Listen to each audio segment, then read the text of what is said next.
Si vous avez un musée dédié au vin, on peut constater que cela a aussi une grande importance dans votre culture. Cité de vin, un musée qui se trouve à Bordeaux.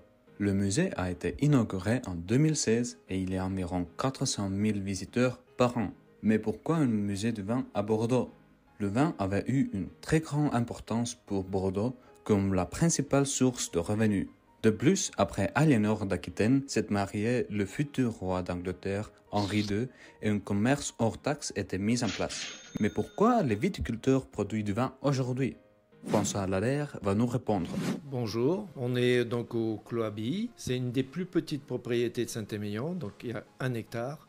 On va dire que les plus grosses propriétés à Saint-Émilion font jusqu'à 50-60 hectares. Mais en fait, c'est une propriété familiale, donc je fais partie de la 5e génération. Donc bon, c'est vrai que c'est un peu compliqué de faire autre chose. Mais quels sont les vignobles connus selon les étudiants bordelais? On a de très célèbres châteaux comme le château Margaux et le château Latour. Le château d'Aubryon, un célèbre vignoble qui se nomme Pétrus. Pourquoi est le vin important pour Bordeaux? Donc, le vin à Bordeaux est une source de tourisme énorme. Des millions de touristes viennent à Bordeaux pour faire des dégustations de vin. C'est une source de revenus et d'emplois majeurs. Et vice-versa? Donc Bordeaux est connu par rapport à ses terroirs uniques parce que le climat et les sols sont parfaits pour la viticulture.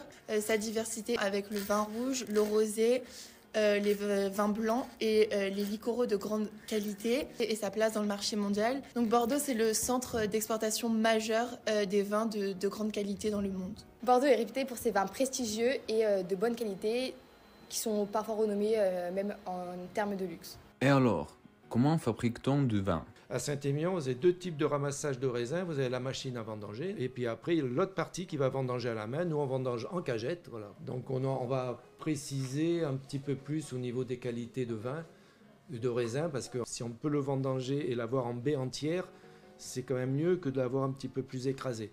Le raisin, en fait, ce qui n'est pas très bon pour lui, c'est son altération. Si vous prenez une grappe de raisin, si vous commencez à enlever plus ou moins la peau, elle va s'altérer.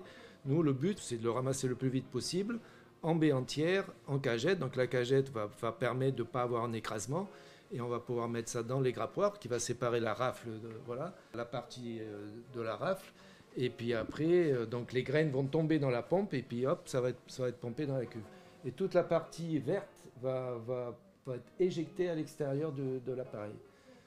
Voilà. Et en fait, quand on a la cagette, permet d'avoir cette baie entière qui va permettre une meilleure séparation de la rafle par rapport aux baies. Donc là, vous avez la cuve de vinification. Voilà, donc elle est pleine de raisins. Donc on a rempli la cuve de raisins et puis voilà, il y a la fermentation. Vous avez dans un premier temps la fermentation alcoolique et puis après, de la 2e à la 3e et 4e semaine, vous avez la phase de macération pour avoir plus de densité, plus de couleur, plus de richesse, voilà, qui va permettre qu'au bout d'un mois, donc quand on va écouler, on va séparer le jus, on va le mettre dans une autre cuve, et puis la partie solide du raisin, on va le presser, donc il y aura des presses qui vont venir et on va presser tout ça. Comment la vente de vins bordelais avait changé durant les années?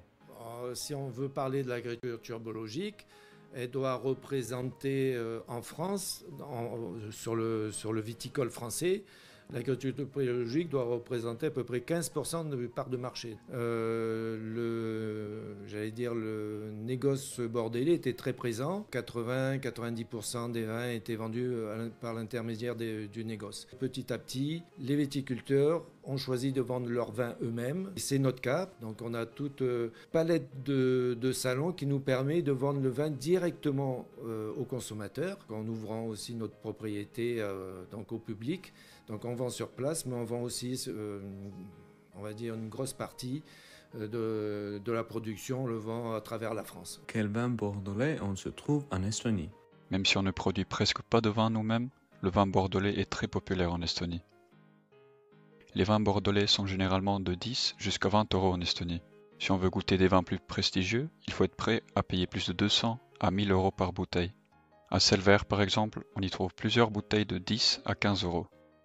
Par contre, au restaurant de vin Dominique, on peut choisir une grande variété de vins de plus prestigieux de Bordeaux. Le vin à Bordeaux est un des aspects culturels les plus importants. Avec plus de 5400 viticulteurs, Bordeaux est la ville qui produit le plus de vin au monde. Cette immense production nécessite aussi des clients loyaux qui sont aussi prêts à payer beaucoup juste pour une bouteille.